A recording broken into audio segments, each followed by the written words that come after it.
I always knew the answer to everything is raw action. The answer to everything has always been raw action. My dad had a tweet about this. He said that raw action solves all. And he used to say this. I'll give you an example. If you're a farmer and you need rain for your crop and there's no rain, you can sit there and say there's no rain, we're all going to starve. Or you can stand up and do a rain dance. Now, will your rain dance work?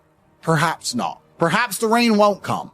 But I would argue that you're better off standing up doing that rain dance than just sitting there waiting to die. You have to do something. Raw action solves. So when I was broke, I was never like, I'm poor. What do I do? It was, I'm poor. I have to do something. If I was broke, I'd go for a run. That's why I was such a great fighter. If I was broke, I'd sit there and go, I'm actually poor. How do I make money? Dunno. Where can I get some cash? Dunno. What work can I do? Dunno. I'll just go for a run then. And I just go for a 3-mile run. You just have to say, well, I have to do something. I can't just sit still and die. A lot of people are happy to just sit still and die or go to sleep and take a nap. Well, if that's what you want to do, then you can say a loser. That's fine. I'm glad there are losers, because if everyone had Lamborghinis, my Lamborghini wouldn't be fun to show off. I need you to look at it and feel the deep pain in your heart of regret and failure. That's the whole point of it. I need to drive my Bugatti and everyone be looking at it going, I'll never have one of those. And I can get all their energy and feel it all, and it makes me happy. Fantastic. So you can sit at home and do nothing. But when I was poor, I had to go for a run. I couldn't sit still or lift weights or do something. I couldn't even sleep. So raw action solves everything. And I understood that at a young age. But as you get older, you get to look back and you get to put your whole story together, the whole tapestry together. I knew I wouldn't stay poor. Did I ever think I'd get this rich? Well, I never said I wouldn't, but did I ever think it would probably happen at this level? No. But it's amazing how the compounding interest of just endless raw action adds up. I've never had a lazy day. I've never skipped work, never missed an email, never had a day off, ever. You name if you were to go through the last 3 years of my life, you will see that there's never been a day where I wasn't doing what I was supposed to do. And it all just adds up, and then monumental success comes and you get to laugh at everybody else. Ha ha ha. And life's great. Well, I think that initially, fighting is always the best thing you can ever do. Especially, it's the best way to spend your 20s because you heal superhumanly. You heal like Wolverine. And I can't think of a better use of that superhuman healing ability besides fighting. And it's going to teach you everything you need to know about personal accountability and hard work and overcoming fear and dedication and discipline. There's so many lessons to be found inside of fighting. And plus, it's the most respected sport on the planet. And I think that you'll learn more about yourself and more about life and more about the realities of how the world works if you're a fighter. So I think that's what's so fantastic about it. All of my wisdom and all the things I say doesn't come from books. It comes from life experience. And a lot of my life experience is the brutal realities of violence. So people say, oh, Andrew's so smart, Andrew's so wise, Andrew knows so many things. I've learned all of that simply through fighting. And if you're a warrior in life, the arena may change, but the battle never ends. Yeah. It's just never ending. And you have to get used to fighting. You have to get used to being under pressure and under stress all the time and being the kind of person who can perform and smile anyway. And I'm glad I spent my 20s training because I can't think of something else. I find it amazing that, like, I speak to people my age and I say, in my 20s, I spent maybe, I don't know, let's say 3 hours a day. What's a decade of 3 hours a day? Let's say 10,000 hours. I spent 10,000 hours in the gym training. You're the same age as me. What did you do with those 10,000 hours? And they can't even tell me what they did. What did you do? Watch TV, go out, go pub, sit around, sleep, nap, chase women. What did you actually do? We had the same amount of waking hours and the same amount of minutes. I know where 10,000 hours of my minutes went, and that's why I'm the champ. That's why I have 4 title belts above my bed. That's how I spent my 10,000 hours. Tell me what you did with your 10,000 hours, which is equal to, comparable to, or superior than how I spent my time. And they can't even name what they did with any of their time. They're like, don't know. Yeah. So if you're 16, you need to be using every single waking minute towards things you're going to remember. You're going to remember training. You're going to remember working hard. You're going to remember trying to make money. You're spending your life and wasting your time doing things you're not even going to be able to recollect in a few years. You're going to wonder why you fall behind the people who don't waste time. Time is the ultimate currency. Time is money. Time is also strength and power and networks, connection. Time is everything. You convert it. It's like malleable. Time is like Play-Doh. Yeah. You can turn it into anything. You can turn it into muscles if you go to the gym. Turn it into fighting prowess if you go to the fight gym. But people have all this time and they just mush around with it. And then they're like, don't know why I'm failing. I wish I was successful. When you're living that type of life and you end up searching for meaning, you end up down the path of hedonism because the meaning is I want to have as much fun as possible. But fun in and of itself, I was talking to another girl and I was saying to her that fun, she was saying to me, you know what, Andrew, all you do is work. You never really have fun. And I said, fun is haram. He goes, is fun really haram? I'm like, no, it's not. But please understand what I'm trying to say here. What I'm trying to say is when you look at what most people do for fun, look, what fun is clubs, drinking, running around, laughing like a kid, all this, all the bad things in life, the negative haramities can be attained through this obsession with fun.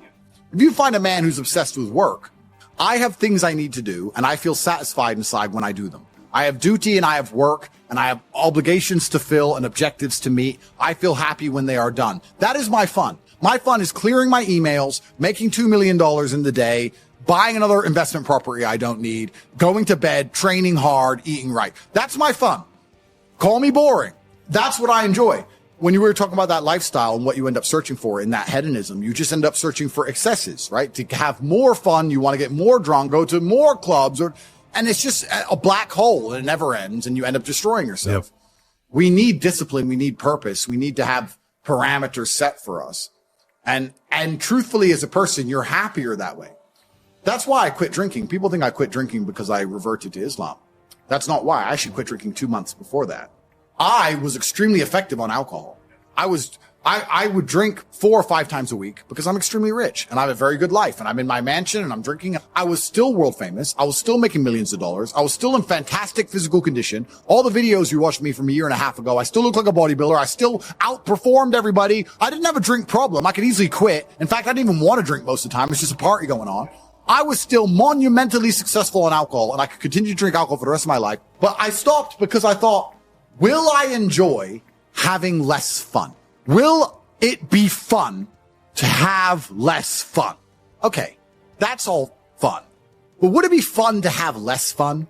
And I said, maybe instead of spending all of our money doing this stuff, we should spend all of our money getting very regimented. We should have loads of members of staff and we should be up at exactly 7:46 and we should have a coffee ready and hot at 7:47. And at 8:01, we should go into the gym and we should finish at 8:27 and we should have all of it. We should have everything regimented and we should produce more content than ever before and become richer than ever before, but just remove the fun and have fun in not having fun and just being monumentally competent and effective. Okay, well, I'll try it. Let me try for 6 months to give up all fun and just be boring. And then I learned some very interesting things during that time. Firstly, I learned that the whole idea of drinking for being social is now gone. I think we're at the age where if you were 21 and you didn't drink, you didn't have a life. There's no reason to drink for socializing because everything's online anyway. You meet everybody on apps. Nobody cares about drinking anymore. That's the first thing I learned. The second thing I learned is that being exceptionally regimented is fun. I truly enjoy it. I enjoy it just as much as I enjoyed because what would happen before is I'd do all my work and I'd train hard and I was always an effective person. I was still 1,000 times more effective than the average man. And then I would take 6 or 7 hours and drink and smoke and have fun and enjoy the fruits of my labor. I became extremely rich. Why not get on a private jet with and have fun? But now instead of spending those 6 hours having fun, I spend those 6 hours continuing to work and I enjoy it just as much. So now I'm sitting there going, well, I enjoy it just as much. And I'm not damaging my health. I enjoy it just as much and I'm making more money. So it really, truly ruins my day when a beautiful girl's like, can I see you? It's like, oh, I've got work to do. I'm regimented. I have to sit here and type. I don't want to talk to you and have fun and party. I don't want to do any of that. I want to do emails. You don't get it. I know to you it makes no sense. But you already have all this money. Why do you want to do emails? Because that's my fun now, regiment. So I decided to dedicate 6 months to being boring.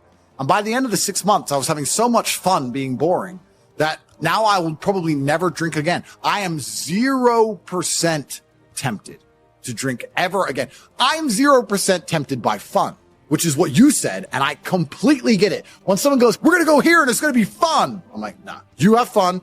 I'll do my emails. You enjoy. I don't want to go to clubs. I don't want to go to some party.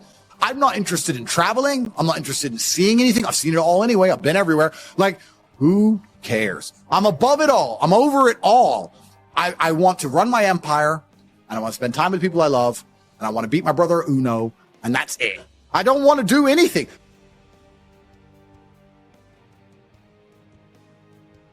Maybe I've gotten boring. Maybe I've leaned too much into the boring character, but I truly enjoy just being boring and regimented. And I like getting as much work done as possible. And that's why I'll never, ever drink again. So the whole concept of fun is alien to me. I totally get it now. When you said that, you're totally right. It's fun isn't fun. And then achieving things in work is fun. The only thing I guess I can say I do for fun is driving fast cars. But then I need to make $800,000 to buy a Ferrari. So it's still work involved, there's still work involved. But I really believe God's given me one of the best lives, and I can't complain about anything bad that's happened. It's all been fantastic. I'm truly thankful for all. I think if a couple bad things happen to you, you should be intelligent enough to realize that eventually you're going to get over it and you're going to learn an important lesson. It's going to change you in the correct direction. And Allah is the best of planners, and he knows what you need to learn. I think that as humans, especially as men, we only learn the hard way anyway. There's two ways to learn a lesson, the hard way and the hardest way. There's no easy way to learn a lesson. You have to learn the hard way. So God gives us lessons via difficulty. He thinks you need to learn this about yourself or this about other people. So I'm going to give you a difficult time so you can learn your lesson. Because if I told you, if I just said, hey, Andrew, this is how the world works, you go, yeah. But when I show you, when you feel it, my fight coach used to say, you have to feel it to believe it. That's why if he was teaching low kicks, he'd kick your leg off. Because you don't believe in the power of a low kick. You don't believe a low kick can be so devastating unless you've felt it.